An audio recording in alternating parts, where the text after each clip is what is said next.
출애굽기 17장 1절로 7절입니다.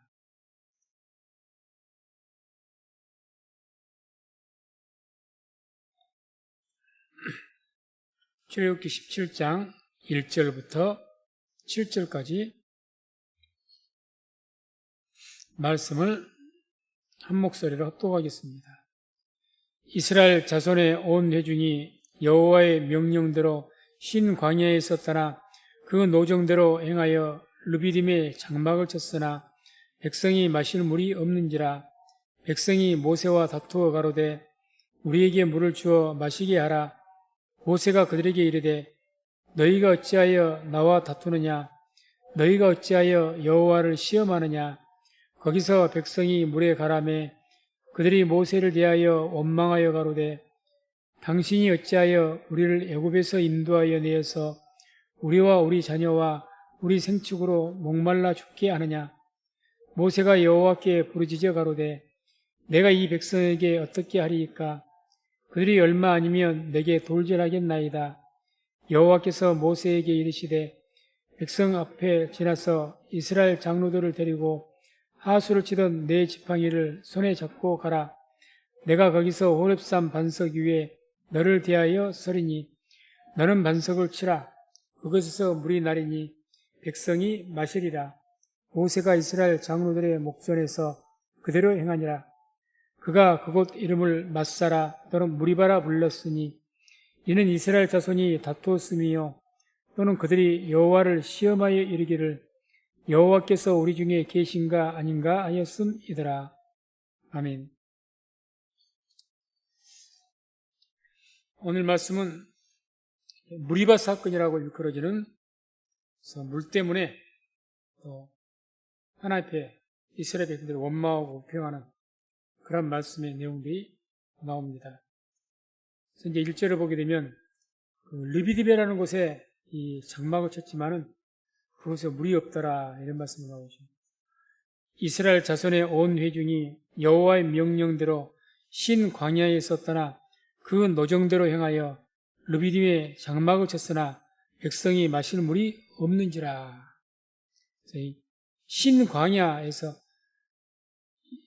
지도를 보게 되면 그 이스라엘 그 남유다 밑에 있는 광야가 있는데 애굽과 그 이스라엘과 그 사이에 광야가 있죠. 그 광야가 있는데 그 광야가 넓기 때문에 이 두 광야로 좀 나눌 수가 있습니다.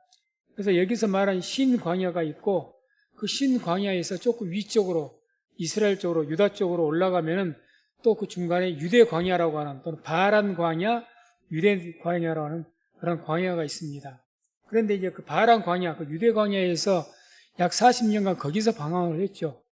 그래서 출애굽을 해서 호렙산, 시내산까지 이르기를 그 가는 그 길은 그런 신 광야라고 합니다. 해변가 그쪽으로 가까운 곳이죠. 그래서 거기를 이제 신 광야인데 거기를 지금 이야기하는 거죠.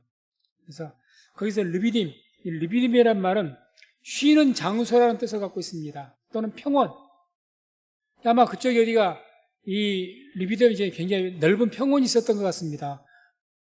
그래서 항상 물이 있는 것은 아니지만은 평원이었기 때문에 흔히들 간헐천이라 그러죠. 우기 때는 조금 물이 고인 곳이 있고 천도 흐르고 그런다 우기가 아니라든지 가물면은 뭐 물은 없는 곳이고 그런데 여기에 갔더니 물이 없었다고 했으니까 가뭄이었던지 아니면 뭐 우기 때가 아니었다는 거죠. 그래서 그 르비딤에 갔더니 물이 없더라 이렇게 말씀합니다. 이렇게 르비딤에 가게 된 것은 사람의 생각으로 관계된 것이 아니라 하나님께서 명령을 하셨고 그 불과 구름 기둥이 인도하여서 그 인도하심에 따라서 간 겁니다. 그래서 오늘 말씀에도 1절에 보면 이스라엘 자손의 온 회중이 여호와의 명령대로 신 광야에서 떠나 그 노정대로 행하여 이렇게 말하죠. 그러니까 하나님께서 명령하셔가지고 그 신 광야에서 떠나서 그 노정대로 하나님께서 말씀하시는 대로 말입니다. 그대로 갔지만은 결과에는 뭐가 없었습니까? 가장 귀한 물이 없었습니다. 물이. 여기서 백성들이 원망한 건데 하나님께서 이와 같이 하나님이 인도하신 가운데 우리가 따라도 물이 없는 곳을 만날 수가 있다는 것을 이야기하는 거죠. 예수님 따라다니다가 예수님께서 함께 바다 건너서 저 건너편으로 가자 해서 따라갔지만은 풍랑을 만났던 것처럼 하나님께서는 하나님 인도하신 가운데 때로는 우리가 물이 없는 곳을 왜 주님께서 그곳이 물이 없다는 것을 모르시겠습니까? 그런데 르비딤 뻔히 물이 없는 곳인데 주님께서 그쪽으로 인도하셨다는 거죠. 우리 가라 하셨다는 거죠. 항상 우리는 예수 믿고 우리가 주님만 따라가면 항상 물이 있고 넉넉하고 잘 되는 삶을 살 것이고 그런 마인드를 가지고 살아간다면 어려움들이 많을 겁니다. 그래서 예수님께서 이미 우리에게 항상 경고했지 않습니까? 말씀하셨지 않습니까? 우리에게 좁은 길로 가라. 좋은 문으로 들어가라. 분명히 우리의 길이 가는 길은 십자가의 길이 될 것이다. 이걸 말씀했습니다. 그래서 13장 21절 22절에도 보면 이런 말씀이 나오죠. 여호와께서 그들 앞에 행하사 낮에는 구름 기둥으로 그들의 길을 인도하시고 밤에는 불 기둥으로 그들에게 비추사 주야로 진행하게 하시니 이는 구름 기둥 밤에는 불 기둥이 백성 앞에서 떠나지 아니하니라. 그래서 이와 같이 하나님께서는 낮에는 구름 기둥으로 햇빛을 가려 주셨고 밤에는 어둡고 추우니까 불 기둥으로 그들을 감싸셨면서 그 불과 구름 기둥이 떠오르면은 이제 이스라엘 백성들 장막을 거두고 천막을 거두고 앞으로 갔고 따라갔고 또 그 불과 구름 기둥이 하늘에서 낮은 곳으로 내려오면은 거기에 머물라는 하나님의 사인인 것을 알고 거기에 머물렀고 그렇게 했습니다. 그래서 아무튼 이 가는 그 노정에는 하나님 명령과 불과 구름의 기둥이 있었다는 이야기입니다. 그러나 그 결과가 르비딤, 물이 없는 곳을 만났다는 거죠. 하나님 인도하셨음에도 불구하고 다음에 이제 그러면서 2절, 3절 보면 이 백성들이 모세와 심각하게 싸웁니다. 다툽니다. 싸웠다기보다는 싸움이라는 것은 양자가 모세도 같이 어떻게 하면 싸웠다고 표현할 수 있겠지만 일방적으로 이제 모세가 당한 거죠. 아무튼 다툰 겁니다. 그래서 2절, 3절에서 먼저 2절을 먼저 보면 백성이 모세와 다투어 가로되 우리에게 물을 주어 마시게 하라. 모세가 그들에게 이르되 너희가 어찌하여 나와 다투느냐? 너희가 어찌하여 여호와를 시험하느냐? 백성이 모세와 다투어라는 말이 루브라는 성경 원어를 사용하는데 뒤흔들다, 붙잡고 뒤흔들다는 거예요. 그러니까 모세 옷을 잡고 흔들고 이렇게까지 했을 정도로 심각하게 몸싸움까지 일으켰을 정도의 다툼이었다는 것을 성경은 말씀을 합니다. 그렇게 다툰 거죠. 이 전까지만 해도 우리가 14장 12, 13절, 15장 24절, 16장 23절 이렇게 이 앞전에 있었던 마사라든가 그런 다른 광야에서 먹을 것이 없어갖고 그때 만나를 주시고 메추라를 주시고 그때도 먹을 것이 없어서 원망했지 않습니까? 또 이 마라라는 곳에서는 쓴물이어갖고 또 거기도 물이 없어갖고 그러나 거기에서는 다 원망만 했다고 합니다. 원망. 다퉜단 말은 안 나옵니다. 그런데 여기서 그냥 다퉜단 말이 나온 거예요. 원망했단 말도 나오지만 원망했다는 것은 말로 했다는 거죠. 말로 불평이고 두드러거리고 모세에게 말로 이렇게 했다는 겁니다. 말로 불순종했더니 한테 원망을 한 거죠. 안 좋은 소리를 한 거죠. 그런데 다퉜다는 것은 몸싸움을 했다는 거예요. 이제는 심지어. 그러니까 훨씬 더 원망을 넘어서 모세를 직접적으로 대적하는 일까지 벌어진 거죠. 그래서 3절 보면 이런 말씀이 나옵니다. 거기서 백성이 물에 가라매 그들이 모세를 대하여 원망하여 가로되 당신이 어찌하여 우리를 애굽에서 인도하여 내어서 우리와 우리 자녀와 우리 생축으로 목말라 죽게 하느냐.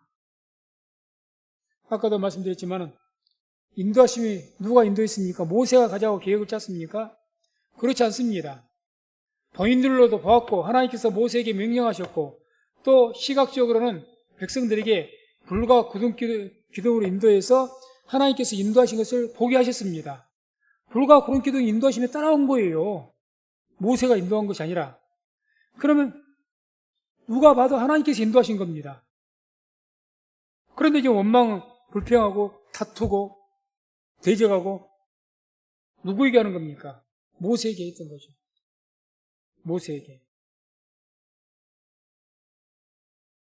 그래서 이렇게 이 어떤 교회에서도 많은 그런 일들이 벌어지죠. 교회가 잘 여러 가지 되어지다가 어떤 결과가 생겨지면 이제 성도님들이 원망과 불평을 갖게 됩니다. 물론 사람이고 뭔가가 힘들고 뭔가가 잘 안 되고 뭐 불미스러운 일들이 벌어지고 그러면 원망 불평이 뭐 없을 수는 없겠죠. 그러나 이것을 알아야 됩니다. 어떤 결과만 바라보지 말고 우리 교회가 갑자기 이런 안 좋은 일을 만났네, 힘드네, 이렇게 생각했을 때 그 힘들고 안 좋은 일이 일어난 것 결과만을 보지 말고 그 과정과 원인을 보십시오. 하나님께서 하자는 대로 하나님의 감동대로 나름대로 기도하면서 했음에도 불구하고 그런 일이 일어났는지, 아니면 아니할말로 목사가 고집을 피워서 끝까지 하지 않아야 될 것, 기도하지도 않으면서 하나님이 일도 직접적으로 관여되지도 않는데 뭔가 고집을 피워서 한 예를 들어봅시다. 성전을 건축했어요. 성도들이 다 방해합니다. 왜? 아직 감동이 안 되고 준비가 안 됐으니까. 그런데 그냥 목사 혼자 추진해갖고 교회가 결국 그런 일 많습니다. 한국교회. 부도가 나가지고 교회를 다시 이제 내돌판이야. 너무 교회 빚 때문에 그냥 너무너무 허덕여. 그랬을 때는 목사도 할 말은 없는 겁니다. 왜? 그 원인의 실체로 누가 한 겁니까? 물론 내가 하나님의 계시를 받았어. 또 그렇다면 끝까지 기다려 봐야 되겠죠. 그렇지 않고 목사가 그랬든지 중직자들이 그랬든지 나름대로 그냥 막 뭔가였던 것이 생겨가지고 잘못된 결정을 내려가지고 막 기어이 고집피워갖고 하고, 그랬다면 그래도 그런 원망 안 하고 인내하고 그러면 더 말할 것이 좋겠지만, 그럴 때 만약에 원망했다면 이유라도 있다는 거예요. 원인 제공자가 있으니까. 그게 목사가 됐든지. 그런데 우리가 살아가면서 특별한 그런 일이 없어요. 그냥 평범하게 신앙생활 해오고 또 예배생활 해가면서 기도하면서 나름대로는 열심히 하려고 애를 쓰는데 결과가 안 좋아. 나는 지금 모세가 열심히 안 했습니까? 모세와 아론이 열심히 안 했나요? 성실하게 인도했죠. 기도하면서 문제 생길 때마다 하나님께 엎드리면서. 결과가 무리바야. 아니 그거 르비딤이야. 아니 마라에서 그 쓴물이 있어가지고 한번 혼났는데 모세가. 그러면 그때도 엎드렸지 않습니까? 모세가 엎드리지 않는 분입니까? 기도하지 않는 분입니까? 했잖아요. 또 자기들 보기에도 불과 구름기둥이 인도했지 않습니까? 하나님 감동 가운데 갔지 않습니까?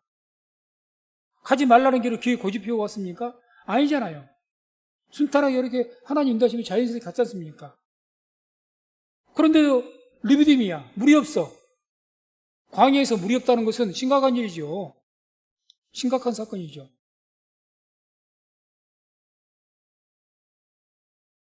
그래서 이렇게 어떤 우리의 삶 가운데 개인의 삶도 마찬가지죠. 나는 열심히 신앙생활 한다고 열심히 나름대로 성실히 했는데 특출나게 열심히 안 했다 할지라도 일반적으로 열심히 했는데 너무 내게 결과가 좋지 않아요. 그럼에도 불구하고 병을 얻었고, 그럼에도 불구하고 사업이 실패했고, 그럼에도 불구하고 직장에서 쫓겨났고, 그럼에도 불구하고 내 자식이 시험에 떨어졌고, 사고로 만났고, 그런 일들이 얼마든지 있을 수 있습니다.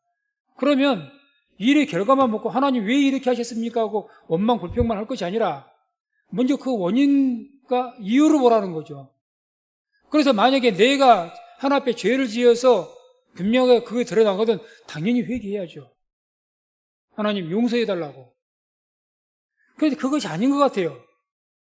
그럼 하나님께 이유가 있지 않겠습니까? 그럼에도 불구하고 아무 특별하게 매를 때릴 만한 일이 없으신데 그런 시험의 일, 어떤 힘든 일을 허락하셨다면 하나님께서 설하신 목적이 있지 않겠습니까? 그것을 믿는 것이 믿는 거죠, 우리가. 믿음이죠. 근데 이스라엘 백성들은 그렇게 안 한 거예요, 지금. 단순히 결과만 힘드니까 원망한 거예요, 힘드니까. 하나님 명령을 따라왔든지 말았든지, 모세가 기도를 했든지 말았든지, 이것과는 소용이 없어요. 하나님 감동 가운데 인도하지만 하나님 명령을 내가 했다 해도 소용이 없어. 결과가 이 모양 왜 이 꼴이냐? 이거죠. 그리고 멱살 잡고 흔들어 대는 겁니다. 그런 결과가 된 거죠. 그래서 16장에도 보면 마라의 그 쓴물 사건을 통해서 하도 원망하니까 모세가 그랬죠. 16장 8절 보면 이런 말씀이 나옵니다. 모세가 또 가로되 여호와께서 저녁에는 너희에게 고기를 주어 먹이시고 아침에는 떡으로 배불리시리니 이는 여호와께서 자기를 향하여 너희의 원망하는 그 말을 들으셨음이니라. 우리가 누구냐? 너희의 원망은 우리를 향하여 함이 아니요 여호와를 향하여 함이로다. 아멘. 이때 모세가 말을 했습니다.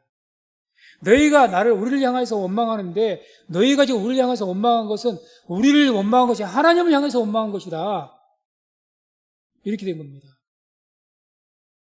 이걸 잘 우리가 생각해 보면 만약에 이것이 사실이 아니라면 모세는 굉장히 교만해서 하나님께 신성모독죄로 저주를 받고 죽음을 당해 마땅한 말입니다. 하나님과 자기를 거의 동일시 여기는 거예요, 지금. 나를 원망한 것이 누구를 원망한 거예요? 그럼 자기가 하나님이란 소리네? 이렇게 말이 되잖아요. 우리를 원망한 것이 하나님 원망하는 거야? 그럼 자기가 뭐라는 거예요? 하나님이라는 겁니다. 지금 그런 의도로 이야기한 겁니까? 그게 아니잖아요. 모세는 너희가 지금 우리는 하나님 앞에서 내 뜻과 내 주장대로 내 고집대로 해온 것이 아니라 지금까지 여기까지 온 것이 아니라 이 광야로 온 것이 아니라 하나님께서 가라고 하시고 우리가 왔고 너희들 보다시피 불과 구름 기둥이 인도해서 하나님의 인도하심 쫓아서 우리가 왔지 않느냐. 그런데 그 결과가 좋지 않는 결과가 먹을 것이 없고 물이 없고 이런 결과가 왔는데 왜 우리를 원망하냐는 거죠. 왜? 원망하려면 하나님 원망이라는 거 차라리. 그런 말은 아니지만은. 그러니 너희가 보이지 않는 하나님을 원망할 수가 없으니까 그냥 눈에 보이는 하나님의 종만 원망하는 거예요, 지금. 그래서 분명히 말한 거죠. 너희가 하나님의 종인 우리를 원망한 것은 하나님 원망한 거다. 경고한 겁니다. 맞습니다. 때문에 우리가 어떤 일을 겪었을 때 우리 교회에서도 저뿐만 아니라 주의를 하시는 목사님도 다 마찬가지죠. 누구든지 기도하면서 목회를 하지 않았고 진실된 마음으로 어떻게 해서든지 주의를 위해서 부족하고 조금 서툴고 무능하고 그럴 수는 있죠. 능력의 차이에 따라서. 그러나 나름대로 진실되고 나름대로 성실하게 또 기도하면서 하려고 예를 썼는데 결과가 이렇게 코로나를 만나서 어려움이 겪어버렸어요. 우리 교회뿐만입니까? 한국 교회가 전체적으로 세계 모든 교회가 다 마찬가지입니다. 직격탄을 맞았습니다. 그러면 코로나가 있다 할지라도 또 그런 어려움이 겪었다 할지라도 또 그 안에 목회자가 인도자가 뚜렷하게 뭘 잘못해서 우리가 봐도 우리 저 목사는 참 진짜 하나님을 위해서 일한 것인지 자기 좋자고 일한 것인지 어떤 진실성이 없어 보이고 그런다 할 말 없는 거죠. 그런 신뢰를 못 얻다면 날마다 하는 말이 아니할 말은 거짓말이나 하고 눈속임이나 하려고 그러고 외식적으로 보이고 진실성이 없어 보이고 목회가 그런 목회자는 저는 개인적으로 없습니다. 협조 안 해야 됩니다.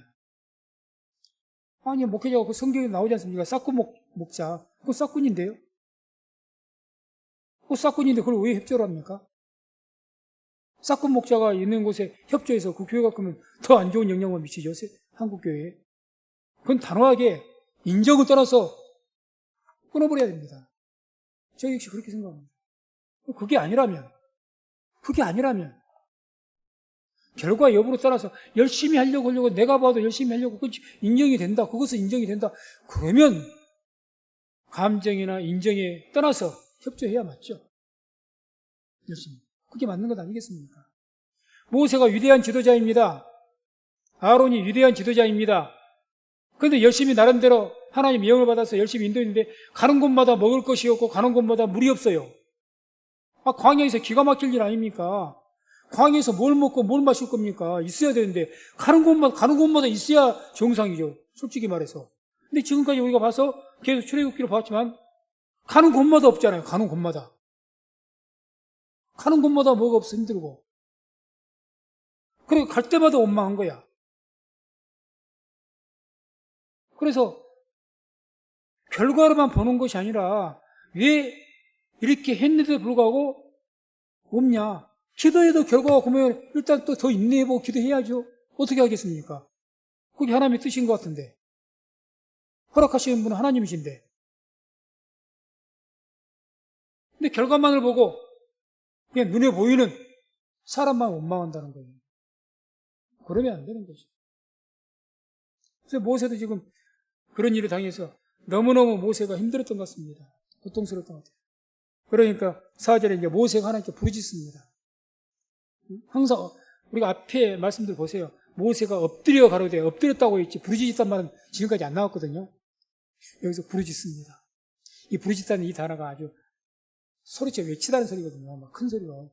그만큼 힘들었기 때문에 이제 그랬을 것 같습니다. 4절 보면 모세가 여호와께 부르짖어 가로되 내가 이 백성에게 어떻게 하리이까? 그들이 얼마 아니면 내게 돌질하겠나이다.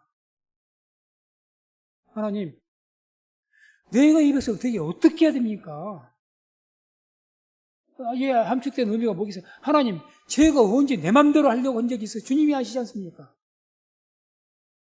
내가 좋다고 해서 내 생각이 맞다고 해서 무조건 이끌어가자고 내가 해서 이렇게 왔습니까? 하나님께서 아시지 않습니까? 그런데 결과가 이거였고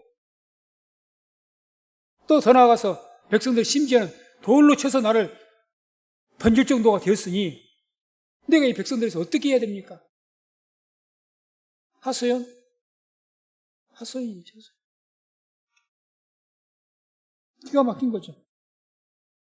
하나님, 저는 주님께서 애초에 나이가 80이 된 그래서 못 가겠다고 해서 그렇게 부인했는데 주님께서 기어이 가라고 막 명령을 해서 주님 명령에 복종해서 이스라엘 백성들이 갔고 하나님의 명령대로 그들을 또 행해서 애굽에서 출애굽을 시켰습니다.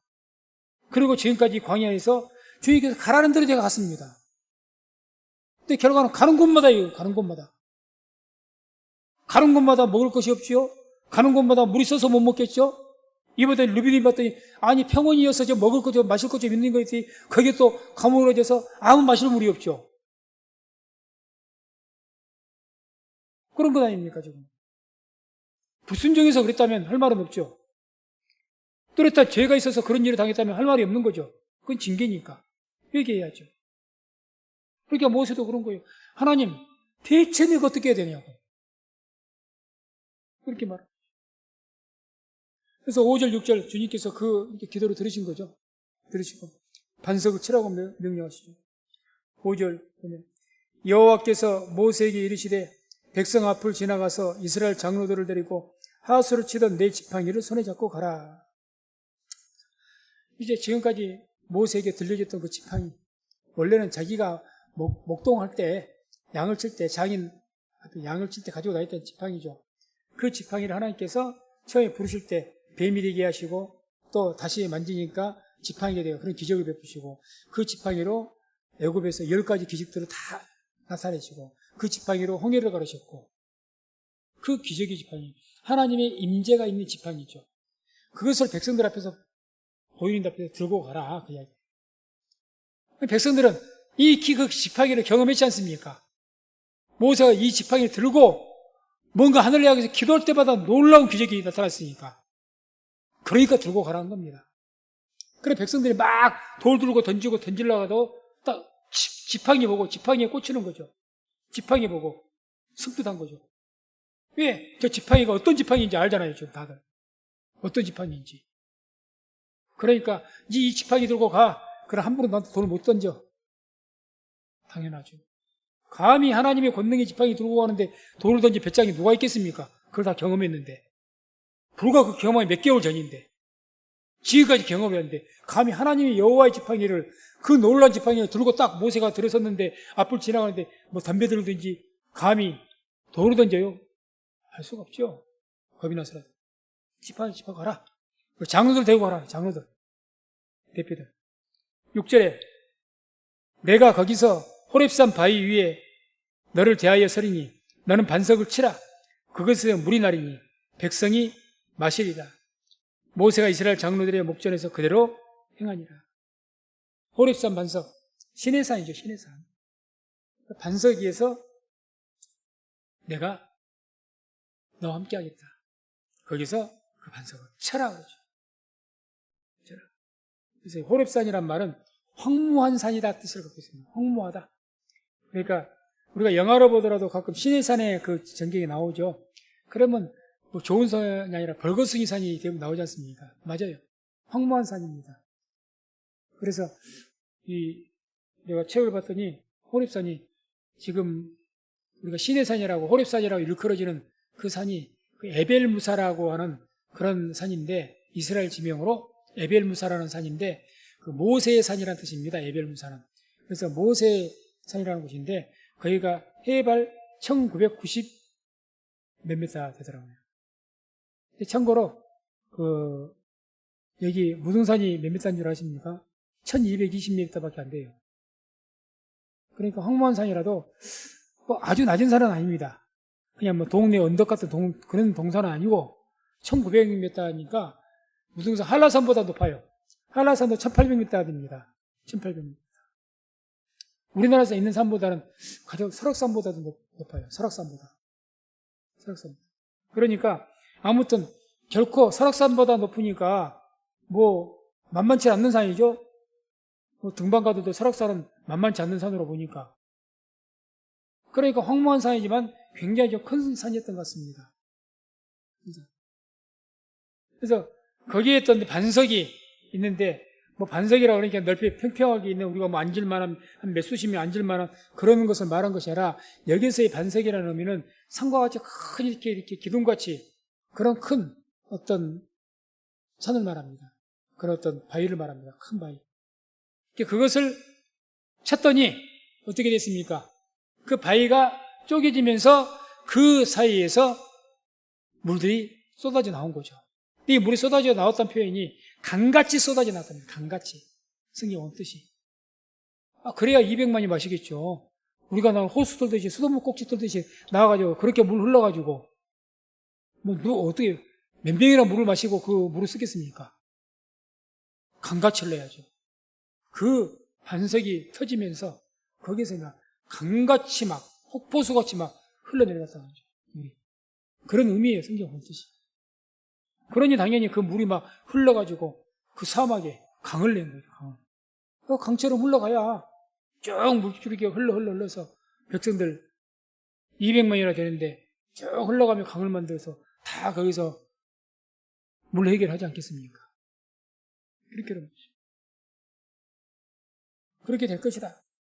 그래서 여기서 이제 이 반석, 너는 이 반석을 치라.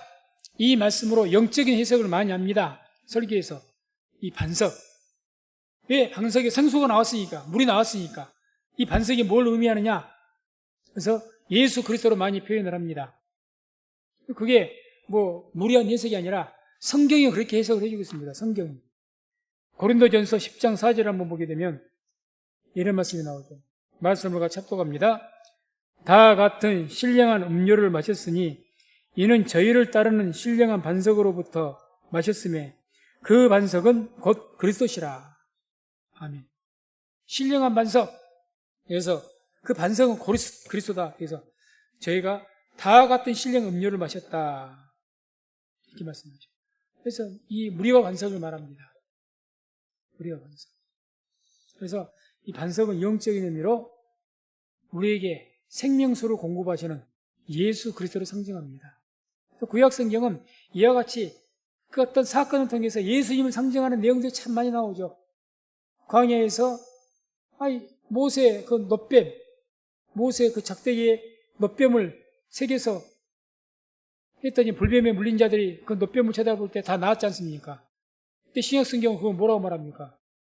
그 노뱀이 예수님을 상징한다고 하지 않습니까? 예수님 상징하죠. 많죠. 도피성도 예수님을 상징을 하고 많습니다. 예수님 구원의 뿔도 예수님을 상징하는 것입니다. 자, 다음에 이제 7절 마지막 보게 되면 이제 그 지역 이름을 이제 마사 또는 무리바라 명명을 합니다.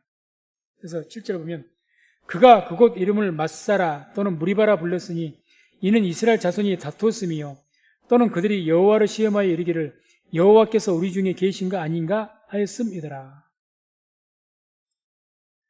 우리가 이제 성경 볼 때 예를 들어서 하나 예를 들어 드릴게요. 야곱이 자기 형을 피해서 도망가다가 어디에서 잠을 잤습니까? 베델. 베델이라는 뜻은 어떤 뜻이죠? 하나님의 집. 하나님의 집. 벳엘에서 엘이라는 것은 하나님을 이야기하고 벳은 집이라는 뜻입니다. 하나님의 집. 이 뜻이거든요. 그런데 이 베델이라는 그 지명 이름이 야곱이 그때 돌베개 베고 잠을 잤을 때 그때 그 지명이 베델이었느냐? 아닙니다. 아무 지명이 허벌판에 무슨 지명이 있답니까? 사람도 안 사는데.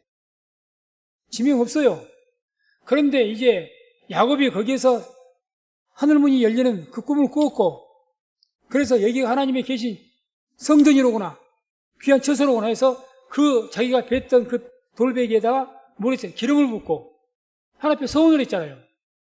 하나님께 나를 이곳에 돌아오게 하시면 내가 12일째 서원을 하겠습니다. 하나님을 섬기겠습니다. 약속했다가 바로 안 돌아왔지만은 아무튼 간에 했습니다. 그래서 그 이름부터 거기를 베델이라고 일컬어지는 거예요. 그 지명 이름이. 여기도 마찬가지입니다. 광야에가 아무 사람도 안 사는 곳에가 평원에가 뭔 이름이 있겠습니까? 뭔 거기가 도시라고. 이 사건 통해서 이름이 지어진 겁니다. 그 지역이 이제. 그러니까 성경으로 이스라엘 지도에 나오는 그 지명이 대부분이 이렇게 하나님이 인도하신 건데 백성들이 돌아다니면서 지은 지명이 대부분입니다. 애초부터 있었던 지명은 별로 없어요. 다 이후에 지어진 겁니다. 이후에. 어떤 사건을 통해서. 여기도 무리바라는 곳이 그렇게 또는 마사라고도 했고 그래서 마사는 싸우다는 뜻이고 무리바는 다투다는 뜻이고 싸우고 다퉜다 이제 그 말이죠. 엄마하고. 그래서 그들이 이제 오늘 7절에 보면 그들이 여호와를 시험하여 이르기를 여호와께서 우리 중에 계신가 아닌가 하였습니다. 그래서 이들이 하나님을 시험한 것이 이제 큰 죄가 되었는데 자, 하나님을 시험한다는 것이 뭐가 하나님을 시험한 겁니까? 말씀에 나오지 않습니까? 여호와를 시험하여 이르기를 여호와께서 우리 중에 계신가 아닌가 하였습니다. 하나님을 테스트해 본 거예요. 하나님을 모세를 통해서 하나님께 우리와 함께 계시냐 안 계시냐 테스트해 보는 거죠. 이 하나님 시험하는 것이 큰 죄죠. 큰 죄입니다. 야고보서 1장 13절 14절 보면 이런 말씀이 나오죠. 사람이 시험을 받을 때 내가 하나님께 시험을 받는다 하지 말지니 하나님은 악에게 시험을 받지도 아니하시고 친히 아무도 시험하지 아니하시느니라. 오직 각 사람이 시험을 받는 것은 자기 욕심에 끌려 미혹됨이니. 자, 하나님께서는 악에게 시험받지 않으신다. 자, 하나님을 시험하는 것은 큰 죄에 속한 겁니다. 하나님 시험하는 것. 너희들 하나님 시험 어떻게 시험한 겁니까? 하나님이 계시냐 안 계시냐. 우리가 마태복음 4장 보게 되면 마귀가 예수님을 시험 사건을 우리가 잘 압니다. 예수님께서 40일간 금식했을 때 광야에서 사역하기 이전에 금식하는 거죠. 그래서 예수님께서 완전한 하나님이셨다면 감히 마귀가 시험 못하죠. 근데 우리가 똑같은 육신을 입으셨기 때문에 그 육신을 입으시고 우리 육신을 우리를 대신해서 시험을 받으신 겁니다. 육신을 입으셨기 때문에. 그래서 아무튼 마귀가 예수님 시험하는데 그 마태복음 4장 3절에서 이 11절까지를 우리 같이 한번 말씀 합독하겠습니다. 시험하는 자가 예수께 나와서 가로되 내가 만일 하나님의 아들이여든 명하여 이 돌들이 떡덩이가 되게 하라. 예수께서 대답하여 가라사대 기록되었으되 사람이 떡으로만 살 것이 아니요 하나님의 입으로 나오는 모든 말씀으로 살 것이라 하였느니라 하시니 이에 마귀가 예수를 거룩한 성으로 데려다가 성전 꼭대기에 세우고 가로되 내가 만일 하나님의 아들이거든 뛰어내리라. 기록하였으되 저가 너를 위하여 그 사자들을 명하시리니 저희가 손으로 너를 받들어 발이 돌에 부딪히지 않게 하리로다 했느니라. 예수께서 이르시되 또 기록되었으되 주 너희 하나님을 시험하지 말라 하였느니라 하신대 마귀가 또 그를 데리고 지극히 높은 산으로 가서 천하 만국과 그 영광을 보여 가로되 만일 내게 엎드려 경배하면 이 모든 것을 내게 주리라. 이에 예수께서 말씀하시되 사단아 물러가라. 기록되었으되 주 너희 하나님께 경배하고 다만 그를 섬기라 했느니라. 이에 마귀는 예수를 떠나고 천사들이 나와서 수종드니라. 아멘. 우리가 익히 잘 아는 내용입니다. 여기에서 마귀가 예수님을 시험할 때 하는 말을 유심히 한번 보십시오. 뭐라고 하는지. 3절에 이런 말씀하죠. 내가 만일 하나님의 아들이여든 명하여 이 돌들이 떡덩이가 되게 하라. 뭐라고 하나님을 시험합니까? 네가 하나님의 아들이거든. 네가 하나님의 아들 맞아? 네가 메시아가 맞아? 그럼 하나님의 아들이니까 이 돌 떡으로 만들어서 먹어봐. 증명해봐. 그럼 내가 믿을게. 그 이야기입니다. 지금 마라에서 이 무리바에서 지금 뭐 하는 짓이었냐? 백성들이 모세를 흔들어대면서 멱살 잡고 흔들어대면서 당신 우리에게 물 내봐. 그럼 내가 진짜 당신 하나님 종이라고 내가 믿을게. 그 소리입니다. 그전에는 잘만 기적 행하더니 왜 요즘에 당신 늙었어? 이제 능력이 떨어졌나? 당신 따라가 봐야 이제 물도 없고 먹을 것도 계속 없네? 그 이야기 아닙니까? 다시 한번 옛날 같이 한번 능력 한번 해봐. 나 그럼 당신 하나님 종이라고 믿을게. 그러니까 건드려대는 거예요. 그러니까. 증명해봐. 하나님께 함께 하신지, 당신과 하나님과 함께 하신지 보자. 그 이야기죠. 너 예수 맞아? 메시아 맞아? 그래? 그럼 하나님의 아들이라면서. 그럼 이까짓 것 굶지 말고 떡이 돼서 만들어서 먹어. 왜 굶어? 얼마든지 그런 능력이 있잖아. 그렇게 건드려대는 겁니다. 또 뭐라고 합니까? 7절에도 마귀가 뭐라고 하죠? 예수님. 7절에 6절. 내가 만일 하나님의 아들이거든 뛰어내려봐. 높은 곳, 성전 높은 곳에 아주 그냥 수십 미터 되는 수십 층 높이에 딱 꼭대기에 딱 세워다 놓고 너 하나님의 아들이라면서 뛰어내려봐. 안 죽을 거 아니냐? 하나님의 아들이 어떻게 죽어? 하나님께 천사를 통해서 너를 받쳐주겠지. 어떻게 죽겠냐? 안 죽어. 뛰어내려. 이렇게 시험을 한다는 거죠. 이게 마귀의 시험입니다. 그런데 놀라우지 마세요. 이런 유사한 시험을 인간이 우리가 하나님을 그렇게 시험할 때가 있습니다. 크게 주의해야 됩니다. 우리가 이제 예수님께서 십자가에 달리셨을 때 또 예수님을 얼마나 시험했는지 한번 볼까요? 누가복음 23장 35절, 37절, 39절 보면 십자가에 달린 예수님을 비방하는 거죠. 조롱하면서 시험한 겁니다.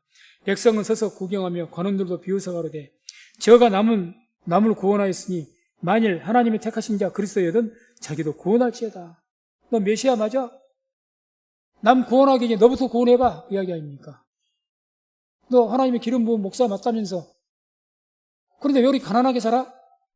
목사가 됐고 왜 병 들어서 고통받고 살아? 네 병이나 나. 바울에게도 그랬을 것 같아요. 바울이 가시가 있었으니까 악한 자들이 쫓아다니면서 사도 바울 당신 귀신도 쫓겨내고 병도 고친다면서 왜 당신 병도 못 고쳐? 그렇게 시험은 그게 하나님 시험하는 겁니다. 또 가로되 내가 만일 유대인의 왕이거든 내가 너를 구원하라. 유대인의 왕 메시아 맞아? 하나님 아들 맞아? 그건 네가 너 자신 구해놔봐. 그 이야기죠. 또 달린 행악자 중 하나는 비방하여 가로되 내가 그리스도가 아니냐? 너와 우리를 구원하라. 너 메시아 구원자 맞아? 진짜 맞아? 하나님 아들 맞아? 그럼 너도 구원하고 나도 좀 구원시켜봐. 나 죽게 생겼으니까. 그럼 내 믿을게. 이러한 것이 전부 시험하는 거죠. 그런데 이런 원색적인 시험은 아닐지라도 우리가 하나님 시험 경우가 많이 있습니다. 그런 마귀가 계속 우리에게 어떻게 시험한 줄 아십니까? 너 하나님께 지켜줄 것이니까 뭐 인간적인 방법 아무것도 하지 말고 그냥 한번 위험을 한번 도전해봐. 너 이번에 병 걸렸다면서. 근데 의사는 수술하라고 해요. 그런데 때로는 기도대요 한답시고 이렇게 한 분들이 그런 분들 간혹 있습니다. 의사가 분명히 수술하라고 했어요. 그러면 낫는다고. 그런데 수술 않겠다는 거야. 기도원에 가서 기도하겠다는 거야. 하나님 시험하는 겁니다. 광주에 있는 모 목사님도 사모님이 그래서 소천하셔서 결국 아들이 아버지한테 시험 들어서 목회도 안 하고 실족했는데 실제로 어떤 목사님이셨어요. 그 사모님이 폐암으로 결국 폐렴으로 소천하셨습니다. 폐렴이 얼마든지 고칠 수 있는 병이잖아요. 근데 그렇게 기침하시고 사모님이 해갖고 병원 좀 가려고 그러면 난리를 친 거예요. 하나님 있는 사람이 사모가 돼갖고 무슨 약이나 먹고 병원 다니려고 그러냐고. 기도해서 나오라고 막 호통을 쳤답니다. 아들이 봤어요. 폐렴으로 가셨습니다. 폐렴으로. 그러니 아들이 얼마나 한이 되겠습니까? 실제로 있었던 사건입니다. 아마 어쩌면 제 생각은 그래요. 그분이 명색이 자기 목사인데, 사모가 돼가지고, 날마다 골골거리고, 병원이나 가고 약 타러 다니고, 그것이 자존심이 상했을지도 모르죠. 아니, 목사라면, 남을 위해서 기도도 해주고 병도 낫게 해줘야 되는데, 자기가 병들고, 사모가 병들고, 가족이 병들고, 골고루, 그걸 보기 싫은 거예요, 지금.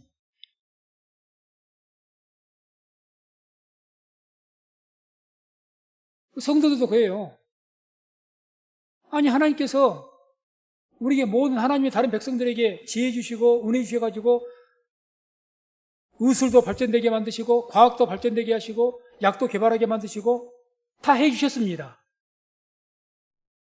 그러면 성경에도 너희가 기름을 바르고 기도하라고 말한 것처럼 약을 먹고 당시에는 기름 바르는 것이 약 처방 어떤 약 의소의 한 행위였으니까 약을 먹으면서 하나님 약을 먹을지라도 약 먹어도 100% 낫는다는 보장이 없지 않습니까? 빨리 낫는다는 보장도 없고 그러면 그 약 먹고 약을 먹으면서 하나님 이 약 먹고 빨리 일어나게 해주세요. 그렇게 기도해야 되는데 안 한다는 거예요. 왜 안 합니까? 특별하게 하나님께서 계시로 너는 적대 약을 먹지 말고 나아라. 내가 하나님 뜻이 있다. 그렇게 환상과 계시 가운데 보여주셨다면 예외가 될 겁니다. 그렇지 않는데 자기 한순간의 어떤 감정과 기분에 의해서 그것을 하나님 시험하는 겁니다. 명백히 말씀드립니다. 하나님 시험하는 겁니다. 우리 순복음이 그런 일들을 많이 해왔습니다. 정말 많이 해왔어요. 제가 많이 듣고 봤으니까. 절대 그러면 하나님 시험하는 겁니다. 내 힘으로 할 수 있는 일, 다른 거 현재 잘 주위에서 찾아보니 내 병이 나을 방법이 있고 내 문제 해결할 방법이 있어요. 그럼 하나님께서 그 길을 열어주신 거죠. 그 길 따라서 그거 가지고 해결하십시오. 그게 맞는 겁니다. 뻔히 내가 할 수 있는 일인데 기도만 하겠다. 난 안 하겠다. 하나님이 한번 하는가 안 하는가 보자. 시험해보는 거 아닙니까? 어쩌는가 보자. 그건 굉장히 악한 일입니다. 악한 일이에요. 그래서 그런 것들 우리가 혹시 주위에서라도 누가 그렇게 하려고 그러면 말려야 됩니다. 그러지 말라고. 자, 그러면 이제 하나님, 이런 어떤 마귀가 시험이 있었을 때 예수님께서 어떻게 물리치셨는가, 마귀를. 이건 이제 우리가 어떻게 그런 시험들이 있을 때 어떻게 물리칠 것인가. 내게 그럴 수가 있습니다. 우리가 믿음이 열심히 있는 사람들은 내가 막 일을 하다가 막 병이 걸렸어요. 그럼 이제 막, 어떻게 의학적으로도 할 방법인데도 불구하고 어떤 막 열심히 있고 그러다 보면은 그래 내가 뭐 혹 사람 의사 손을 빌려서 하는 것이 꼭 믿음이 없는 것 같아 보이고 약을 먹고 낫는 것이 좀 영적으로 자존심 상하고 그런데 믿음이 없는 것 같아 보이고 에이 내가 기도하고 금식해서 나와버리지. 제가 살아오면서 아직까지 그래 나온 경우 내가 못 봤고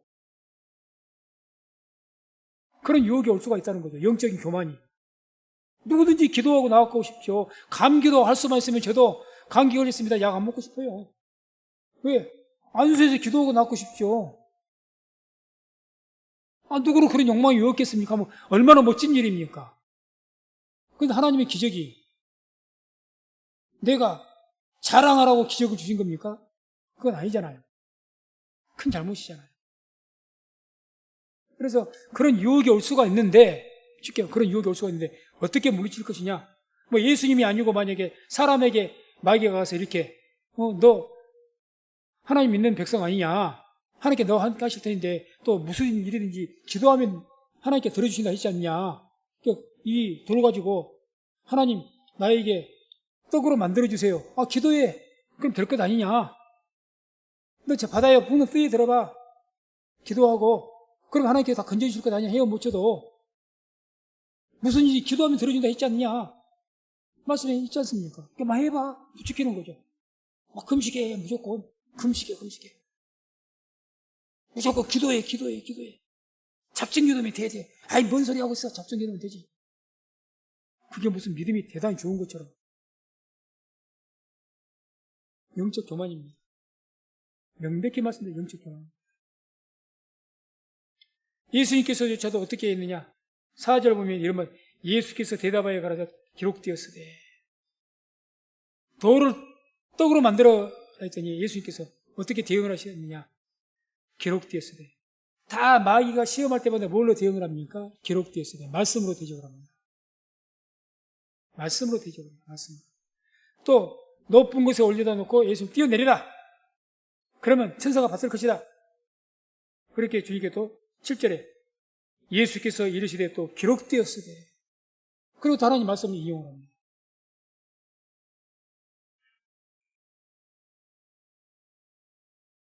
또 마지막에도 10절 보면 이에 예수께서 말씀하시되 사탄아 물러가라. 기록되었으되 주 하나님만 성결하고 있다.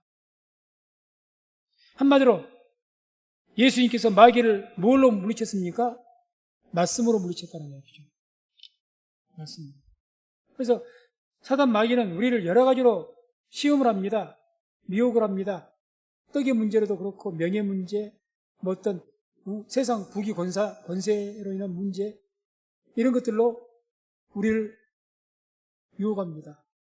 하나님은 시험해보라고 유혹을 합니다. 영적 교만을 부추깁니다. 그런 유혹이 왔을 때 반드시 뭘로 대적하느냐? 말씀으로 대적하시기를 주의 이름으로 축원을 드립니다. 예수님 말씀으로 대적했습니다. 예수님. 그 결과가 바로 11절이죠. 이에 마귀는 예수를 떠나고 천사들이 나와서 수종드니라. 계속 주님께서 기록되었으되 하나님께서 말씀하셨다. 말씀에 이렇게 되어 있다. 그러니 마귀가 더 이상 해보도 못하고 가는 거예요. 우리도 마찬가지입니다. 우리가 마귀를 대적하라 그러죠. 마귀가 우는 사자와 같이 두루다니면 살길자를 찾나니 그렇게 말씀하시고 마귀를 대적하라. 뭐로 대적하실랍니까? 소리를 고래고래 질러서 대적하실랍니까? 아니면 힘으로 우격다짐으로 대적하실랍니까? 말씀으로 대적해야 됩니다. 말씀이고 성령의 검입니다. 성령의 검. 그걸로 우리가 마귀와 싸우면 마귀는 한 길로 들었다가 7길로 떠나갈 줄로 믿습니다. 그래서 오늘은 주요된 내용이 뭡니까? 이 무리바라는 곳에서 백성들이 하나님을 시험했다는 겁니다. 모세를 통해서. 시험했다는 거. 이건 무슨 아마 그거 역시 마귀가 백성들을 부추겼겠죠. 막 충동질했겠죠. 그런 어떤 것이 있을 때 사단 마귀가 이렇게 우리를 충동질할 때 이게 인간의 감정이나 어떤 기분, 어떤 느낌 이런 것으로 막 충동질할 겁니다. 감정과 기분의 그런 느낌에 의지해서 뭔가를 막 위험을 어디에 뛰어내리든지 뭐 약을 안 먹든지 뭘 안 하든지 막 그런 중대한 결단하지 말고 말씀의 확신의 근거에서 하시려거든. 믿음의 시도를 하시기를 바랍니다. 그렇게 하죠. 그래서 내가 어떤 중대한 도전을 하고 싶어요. 이 일은 내가 금식에서 기어이 내가 이겨내고 싶다. 그게 마음의 말씀을 통해서 확신 가운데 오거든. 그렇게 하십시오. 너무너무 분명하다면. 그러면 그 확신대로, 그 믿음대로 될 줄로 믿습니다. 그런데 한순간의 감정, 누구든지 병으로 내가 기도해서 병 낫고 싶다니까요. 기도해서. 모든 하나하나 다 기도해서 얼마나 멋진 일입니까? 다 병으로 해서 병도 고쳐보고 싶고 그러고 싶지 않는 사람이 누가 있겠습니까? 그러나 하나님께 그런 기적의 능력, 그것을 표적으로 하나님의 살아계심을 메시아를 증거하기 위해서 표적을 주신 것이지 우리 자랑하라고 우리 기분 좋으라고 그런 걸 허락하시지 않습니다. 하나님의 기적은 우리의 요구에 따라서 기적이 일어나는 것이 아니라 하나님의 필요에 따라서 기적이 일어납니다. 하나님의 필요, 어떤 자를 구원하기 위해서. 그래서 말씀을 맺습니다. 오늘은 무리바 사건을 통해서 이스라엘 백성들이 하나님의 종 모세를 대적을 하고 또 하나님을 시험하는 그런 내용이 나왔습니다. 우리가 그런 일이 없어야 좋겠지만 우리는 죄인이고 죄성이 있어나서 어떤 감정과 상황 가운데 휘몰아치게 되면 우리도 모르게 이렇게 할 수가 있습니다. 누구든지 장담 못합니다. 그러나 적어도 오늘 말씀을 생각하시면서 이런 사탄 마귀가 우리를 시험을 했을 때 한순간에 감정에 치우치지 마십시오. 눈에 보이는 결과만을 가지고 판단하지 마십시오. 좀 더 그 모든 일들에서 깊이 기도하면서 생각해보고 이게 왜 이런 결과가 나왔는지 그것부터 좀 깊이 생각해봐야 되지 않겠습니까? 하나님께 물어보고 하나님 우리 교회가 왜 이런 일이 이렇게 됐나요? 내 인생에 원치 않는 일이 왜 내게 있었습니까? 깊이 한번 생각해보고 그것이 자기의 죄로 인해서 그랬다면 당연히 마땅히 회개해야죠. 그런데 그게 아니었어.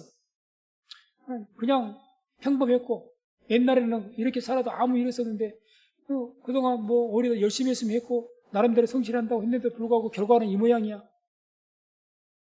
그러면 하나님께서 그 고난 너머 뒤에 하나님께서 은혜와 복을 예비하고 계신 줄로 믿습니다. 그걸 믿는 것이 믿음이죠.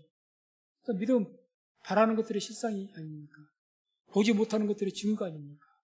아직 눈에 보이지 않지만 내 눈앞에 보이는 것은 풍랑이지만 보지 못하는 것, 풍랑 너머에 있는 하나님의 그 빛, 은혜 그런 것을 보고 우리가 마귀의 시험에 넘어가지 않고 마귀를 물리치는 우리 모든 성도님 되시기를 주의 이름으로 축원을 드립니다.